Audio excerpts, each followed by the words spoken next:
J'ai testé 10 heures de routine ultra productive en 24 heures et voici ce qui s'est passé. Aujourd'hui, j'ai décidé de passer 10 heures en mode machine, sans aucune distraction. Pas de scroll, pas d'excuses, juste une concentration intense sur mes objectifs. J'ai copié les routines des gens les plus productifs du monde pendant une journée entière. Et tu vas voir que c'est pas aussi facile que ça en a l'air sur TikTok.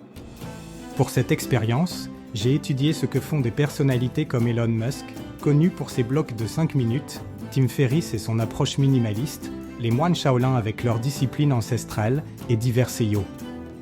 J'ai ensuite préparé une routine rigoureuse incluant un réveil matinal à 6 heures, une séance de méditation, du deep work, du sport, l'élimination de toute distraction et une alimentation saine. L'objectif était clair, atteindre 10 heures de productivité réelle et ininterrompue. Tu vas découvrir ce que ça donne concrètement. À 6 heures, le réveil a sonné et j'ai résisté avec force à l'envie irrésistible de snoozer. C'était le premier défi de la journée.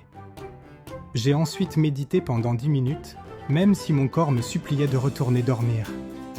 Cette pratique est essentielle pour réduire le stress et améliorer la concentration. À 6h30, j'ai entamé ma première session de deep work de 90 minutes. Pas de téléphone, juste moi et mon objectif principal, dans un environnement sans distraction. C'était incroyablement dur de maintenir cette concentration, mais au final, le sentiment d'accomplissement était hyper satisfaisant. À 8h, place au sport, 30 minutes d'exercice à jeûne. J'ai souffert, chaque muscle brûlait, mais j'ai tenu bon jusqu'à la fin. L'exercice matinal est un excellent moyen de booster l'énergie et l'humeur pour le reste de la journée, malgré la difficulté initiale. À 9h, j'ai utilisé Trello et des to-do list pour planifier et bloquer les distractions. J'ai enchaîné 3 tâches importantes en me concentrant sur l'exécution.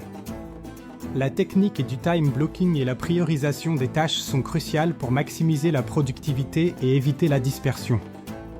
À 12h, j'ai pris une pause consciente. Pas de fast-food, pas de scroll sur les réseaux sociaux. Juste un repas calme et nutritif. C'était presque bizarre de ne pas être constamment sollicité, mais cette pause m'a permis de recharger mes batteries efficacement. À 13h, l'après-midi, j'ai relancé 2 heures de focus total avec une nouvelle session de deep work.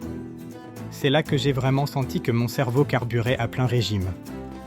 Cette pratique constante du travail profond permet d'accomplir des choses significatives et d'atteindre un état de flow. À la fin de la journée, j'étais claqué, épuisé physiquement et mentalement, mais incroyablement fier